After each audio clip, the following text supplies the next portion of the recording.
अस्सलाम वालेकुम नाज़रीन, मैं हूं मंसूर अली खान और आप देख रहे हैं मेरे सवाल। नाज़रीन, पाकिस्तानी सियासत मुखालिफत बराए मुखालिफत की सियासत बन चुकी है।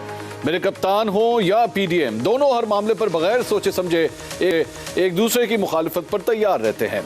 मेरे कप्तान किसी इंटरव्यू या प्रेस कॉन्फ्रेंस में जो बात कहते हैं, चंद ही मिनट के अंदर हुकूमती तर्जुमान उस बात की मुखालिफत करने मैदान में आ जाते हैं। इसी तरह जो ही PDM की तरफ से कोई बात की जाती है तो मेरे कप्तान या उनके तर्जुमान सख्त लहजों की कमान पर लफ्जों के तीर चढ़ाए सामने आ जाते हैं। मुखालिफत का यह सिलसिला काफी अरसे से जारी है, लेकिन एक मामला ऐसा है जिसमें हैरत अंगेज तौर पर मेरे कप्तान और मुस्लिम लीग नून एक ही पेज पर आ गए हैं। नाज़रीन, मौजूदा हुक्मरान और माजी के हुक्मरान दोनों ही जनरल रिटायर्ड बाजवा के खिलाफ कार्रवाई का मुतालबा कर रहे हैं। वाज़ेह रहे कि माजी करीब में दोनों फरीकों का मौक़िफ़ जनरल बाजवा के हवाले से खासा मुख्तलिफ हुआ करता था। मुस्लिम लीग नून जो 2017 से जनरल बाजवा पर तनकीद करती आ रही थी, वो मेरे कप्तान के खिलाफ तहरीक अदम एतमाद कामयाब होने के बाद जनरल बाजवा की हिमायत में सामने आ गई। जनरल बाजवा ने तो आपको हर लम्हे पे हर कदम पे सहारा दिया, आप हुकूमत चला नहीं सके, तो उसमें जनरल बाजवा का क्या कसूर? तमाम सवालों के जवाब फौज को नहीं, जनरल कमर जावेद बाजवा को देने हैं। बात यह जी, जहाँ तक बाजवा साहब का ताल्लुक है, अब अगर उन्होंने और उनके अदारे ने जाने से पहले फैसला किया कि ए पॉलिटिकल होना है, तो हमने कहा ठीक है, अच्छी बात है, ए पॉलिटिकल होना चाहिए। फौज को बीच में घसीट के ले आना सियासत के अंदर, ये कोई अच्छी बात नहीं। जनरल बाजवा साहब, आपको 2018 इलेक्शन में पाकिस्तान की तारीख की सबसे बड़ी दांती और अवाम के मैंडेट की चोरी का हिसाब देना है। जनरल बाजवा साहब, आपको अरकान पार्लियामेंट की हॉर्स ट्रेडिंग का हिसाब देना है। वो कह रहे हैं कि ये जो एक्विटल्स हैं, ये कोर्ट्स नहीं कर रही, ये किसी जनरल के कहने पे किए जा रहे हैं, और नाम लेके वो कह रहे हैं कि जनरल बाजवा के कहने पे किए जा रहे हैं। It's a pity. General Bajwa आज दुबई में मजे कर रहे हैं, कौम जो महंगाई में मर रही है। जनरल बाजवा ने इस मुल्क को तबाही के दहाने पे ला के खड़ा किया। साकिब निसार और जनरल बाजवा असल हमारी कौम और रियासत पाकिस्तान के मुजरिम हैं।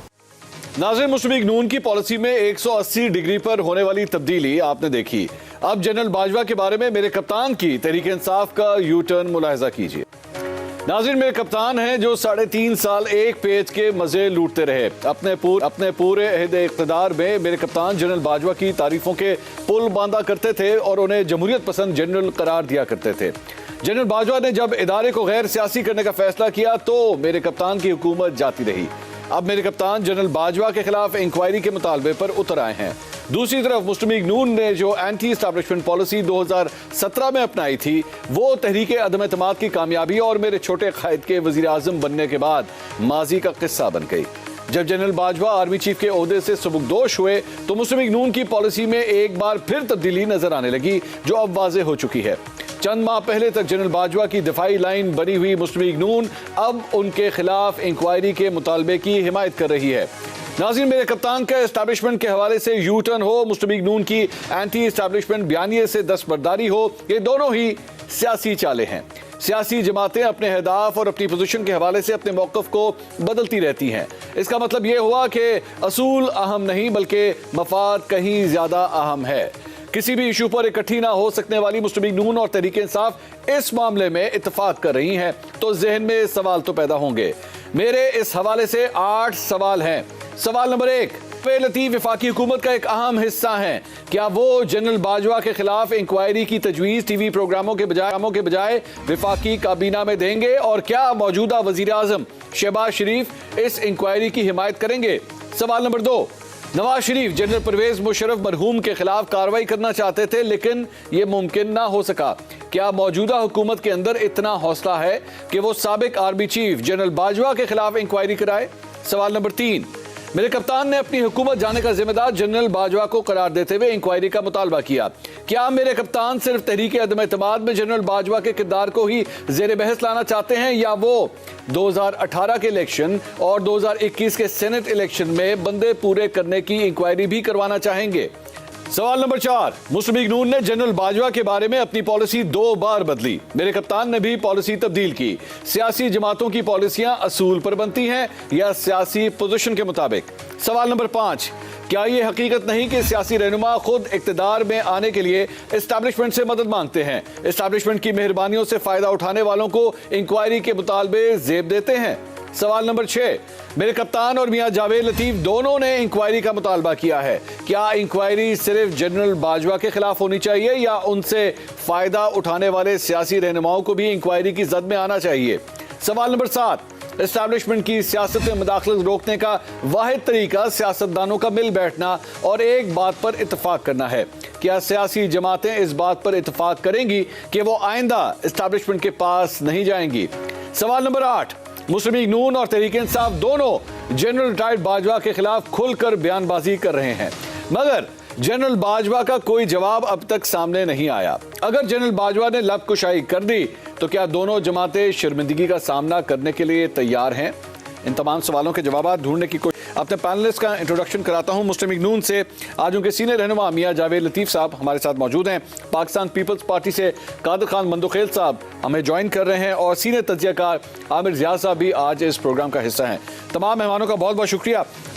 मैं मियां जावेद लतीफ साहब से सबसे पहले सवालात का आगाज करूंगा। मियां साहब, आपने डिमांड की कि जनाब जनरल बाजवा के खिलाफ भी इंक्वायरी होनी चाहिए, तो सर ये जब इंक्वायरी इससे पहले मुस्लिम लीग नून जो है वो तो तारीफें कर रही थी जनाब जनरल बाजवा की, बड़ा ज़बरदस्त काम किया है, ए पॉलिटिकल हो गए हैं, बड़ा कमाल कर दिया उन्होंने, लेकिन पिछले हफ्ते 10 दिन में हमने देखा है कि आपकी जमात की जानिब से जनरल बाजवा के खिलाफ खुलकर अब बयानबाजी भी शुरू हो गई है, तो सर इसे भी यू टर्न कहा जाएगा? शुक्रिया मंसूर अली ख़ान, मगर मैं आपकी खिदमत में गुजारिश करता जाऊँ, ना हम खिलाफ थे ना हम हमायत में हैं। हमें एक असूली मौक़िफ़ था हमारा है और है, वो ये था कि मैं बहुत दूर नहीं जाता, मैं 2017 से शुरू कर लेता हूँ। जो आप बात कर रहे हैं इमरान खान की कि वो इंक्वायरी चाहते हैं, वो इंक्वायरी अगर चाहते हैं 8 माह की, तो हम बहुत दूर की नहीं बात करते, हम 2017 से शुरू कर लेते हैं।